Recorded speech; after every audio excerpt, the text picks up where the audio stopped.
Happy Thursday, everyone, or happy Friday Eve, whichever you choose to say, but happy Thursday either way. Today's video of encouragement, or speaking encouragement, whichever way you want to look at it.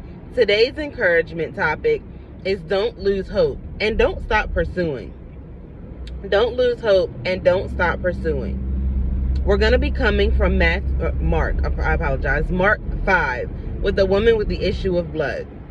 So for 12 years, she carried this issue. She had this issue of blood for 12 years until this one day she decided, I'm going to get to Jesus. Even if I touch just the hem of his garment, I'm going to make it to him. I am going to be healed today. That is the type of determination that we need to have in us. That is the type of persistence. That is the type of faith that we need to carry within us. Let's just say God placed something on you maybe 2 months ago, and you're like, God, I'm doing everything that I can do. I'm making sure that I'm posting. I'm making sure that I'm pursuing. I'm making sure that I'm advertising. I'm making sure that it's seen. I'm making sure that I'm doing everything, and I got everything lined up. But what if he wanted you to do all of that to test your faith?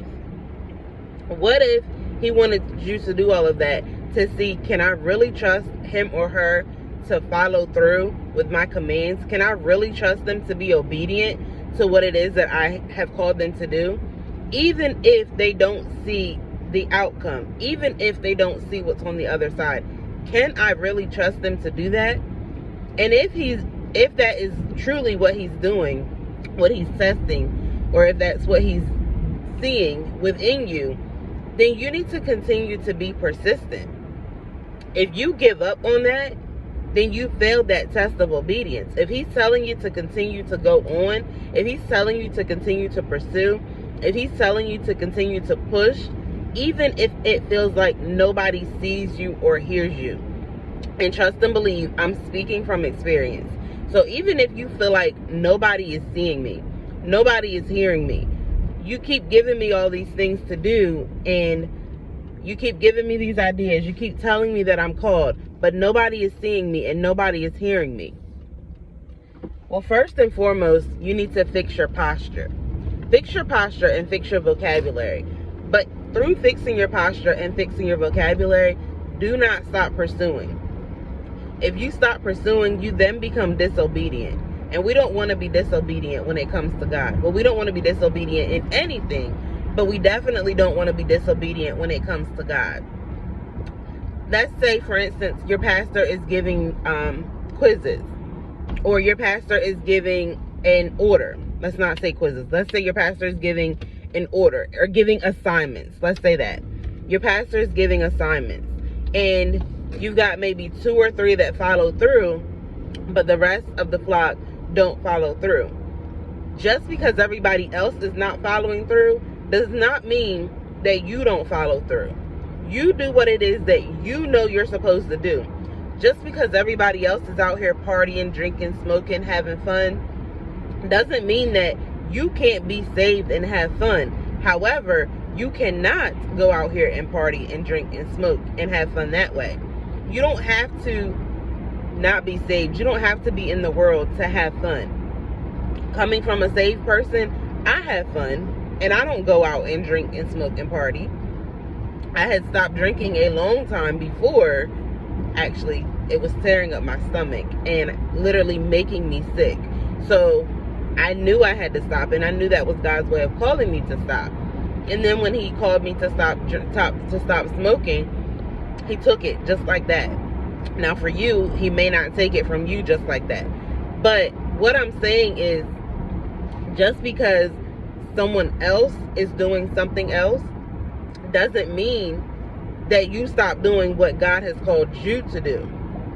Just because you post a book at this point in time, and then somebody else posts a book at the same point in time that you post your book, and you see that they're getting sales and sales and sales, don't stop just because you see that they're getting sales and maybe you're not. Maybe it's not time for that to come to pass yet. Maybe he just wanted to test your obedience. Maybe he just wanted to see if he could trust you with what it is that he told you to do. If he can't trust you with a little bit, then how can he trust you with a handful of things? Just like your pastor. If he or she can't trust you with the small assignments, then how can you expect them to trust you with something larger? So it's important for you to be obedient no matter what. It's important for you to continue pursuing whatever it is that God has laid on you to pursue. Whatever it is that's within your heart that you know that you're supposed to be pursuing, that you know that you're supposed to continue doing, that you know that you're supposed to have put out there. If it's that book that you're supposed to write, maybe it's picking back up songwriting. Maybe it's you teaching Bible study. Maybe it's you teaching Sunday school or Christian concepts class, whichever you choose to say. Maybe he's calling you to speak out more often. But in order for you to speak out more often, you have to use what you have first. You can't just go to a platform and say, I'm here to speak, and expect them to hand you the mic. You have to use what you have. For instance, I'm using what I have by speaking out to the nations. Because of the power of social media, because of the power of these phones, because of the power of all of this stuff that we have now, we're able to speak to nations face to face without being face to face. Because of how God saw fit to fill in the world. Because of how God, now follow what I'm saying, because of how God saw fit to fill in the gaps of where it's necessary, where it's needed in the world. So many people get on social media for drama. So many people get on social media, or even on YouTube now. So many people get on social media or YouTube or whatever, and they try to turn something good. They try to turn a gem. They try to plaster people's faces. They get stopped or they get caught once or twice, and now their face is plastered on Facebook. And because their face is plastered on Facebook once or twice, now everybody has this vendetta against them. Now everybody has this ill will towards them. Everybody has this look at them like, why did you do that? Or everybody has so much to say without knowing the details behind the scenes. And I say all that to say, so many people are going to have so many different things to say about you. So many people are going to have so many different things that they have to say about your ministry, about your purpose, about what it is that your assignment that he has called you to do, about you speaking, whatever it is that God has called you to do. So many people are going to have so many different things to say about you and about it. But don't let that stop you from pursuing. Let's go back to the woman with the issue of blood. For 12 years, I'm pretty sure she heard the snickers and she heard the snares from behind the scenes. Now, this wasn't in there, but I'm pretty sure she heard the snickers and the snares from behind the scenes. Like so many people talking about, well, you dealt with it for this long, so why are you trying to get healed now? Or, are you crazy? You've been dealing with it for this long. Do you really think he's going to save you now? I'm pretty sure there was somebody in the crowd that had something negative to say, but she pushed past that. She pushed past that, and she continued striving. She continued pushing. She continued pursuing. She continued pursuing to go on and do what it is that she knew that she needed to do to be healed. What God is calling you to do, what God is calling you to say, somebody needs to hear it, and somebody needs to see the example that you're setting. So it's important that you don't stop pursuing. It's important that you don't lose hope. It's important that you don't lose sight. It's important that you continue striving on. Your voice matters. We said it on Monday when we talked about Memorial Day. Your voice matters. Your voice is your most important weapon that God has given you. When you have nothing else that you can use, if you're tied up and you're bound up, you have your voice that you can always use. You have your voice that you can always cry out with. You have your mouth. You move your mouth. You move your lips. If you can fix your lips to say something negative, then you can counteract that and fix your lips to say, God, please help me. Switch up your position in your words. Switch up your position, period. And trust the process. Switch up your position, period. It's okay to transition. The lady with the woman with the issue of blood, she had to shift her transition. She had to shift her position. She had to push through the crowd. She had to transition from where she was, pushing through the crowd, to touch just the hem of Jesus' garment. If she can be that persistent and she dealt with something for 12 years, then who are we to give up on something after 1 or 2 years? Or even after 1 or 2 months? I'll use my oil for instance. When God gave me the idea, when he gave me the assignment of the oil, and he let me know, first of all, why it was necessary. We have anointing oil, yes, but I had not seen lavender scented anointing oil around here. So when he gave me that for a peaceful rest, when he gave me that, because I've dealt with sleepless nights, and not because God is waking me up to pray, but I've dealt with sleepless nights of where I got so much stuff on my mind and I'm like, I can't sleep, I can't do this. So when he called me to that, and then the pain in people's bodies that stopped them from sleeping at night, the lavender scent is a soother. That mixed with the anointing oil, when he gave me that, I knew I had to pursue it.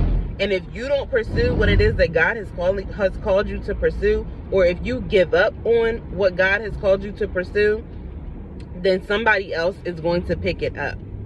And then you're going to be sitting there with your lips poked out like, well, why are they doing this? Or who told them to do that? Well, you didn't do what God told you to do, so he gave it to somebody else. And then I also, before I close off of here, I also want to say, don't let one thing stop you from pursuing another thing. I'm going to give you an example of myself. When I first started doing the anointing oil, or even the journals, when I first started doing the anointing oil and the journals, they weren't selling much at all. And I lost hope because I said, I have done so good with daycare. I've done so good with early childhood education. I've done so well, and I've gotten so many compliments, so much praise, all praise to God, by the way, because if it were not for him, then I wouldn't be able to be the person that I am, or the teacher that I am, or even have the impact that I have. But because of who he has made me to be, because of that, I am able to be that positive example. But I was taking that positive example and I was twisting it and saying, well, if I can't, because I want to own my own daycare, so I'm going somewhere with this. So I was taking that and I was saying, if I can't sell oil, or if I can't sell journals, if I can't be seen this way, then how am I supposed to have my dream of owning my own daycare? How am I supposed to follow through with the assignment because it's necessary?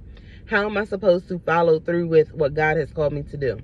If I can't do this one thing, how can I do this other thing? I was stopping one thing that had absolutely nothing to do with this other thing, try to stop me from doing this other thing. I was letting, because I wasn't selling much oil like that, and you see, I haven't stopped, I haven't lost hope, but I was letting the lack of sales in the oil stop me from pursuing my dream of owning my own childcare center. And I was letting that stop me at that point in time. But when God says it's time, it's time. So trust his timing and understand that he's called you for a reason. Understand that he has called you to be who he has called you to be for a reason. Somebody needs to hear your story. Somebody needs to see what it is that you have. Somebody needs your assignment. The nation that you're called to, your assignment is necessary to break that nation free. Your assignment is necessary to rebuild that nation. Your assignment is necessary to tear down whatever it is that you need to tear down and build back up on a firm foundation. So don't stop pursuing just because of what it looks like. I'll take it back and I'll close out with the woman with the issue of blood. She suffered for 12 years. For 12 years. Had that been anybody else, nowadays, would they really have had the strength to be able to continue to go on with that? Would they really have the stamina? Would they really have the faith? Would they really have the faith and the trust in knowing that God has called them to do this, or God has called them to be this? Would they really have that strength and that faith to say, let me push through this crowd? You push through a crowd nowadays, you're going to start a fight, or somebody's going to get shooting.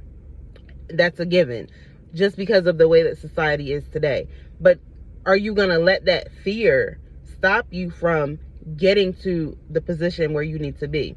You know you need to push through that crowd so that you can touch the hem of Jesus' garment. You know you need to push through that crowd so that you can get your healing. But are you going to let the fear of what could be stop you from what will be? Are you going to, let me change up my wording. Are you going to let the fear of what could happen stop you from getting to the point of what will happen? Because you know when you touch the hem of his garment, you know when you reach him, you know when you make contact with him, you're going to make an impact. And you're going to show others that they too can do that. And you're also in turn going to have yourself healed. So are you going to let that little bit of fear stop you from that bigger purpose, from that bigger ending? Are you going to let that stop you? I just want to encourage you today to continue pushing, continue pursuing, and don't lose hope. I love you, and I hope that you have a wonderful, wonderful day.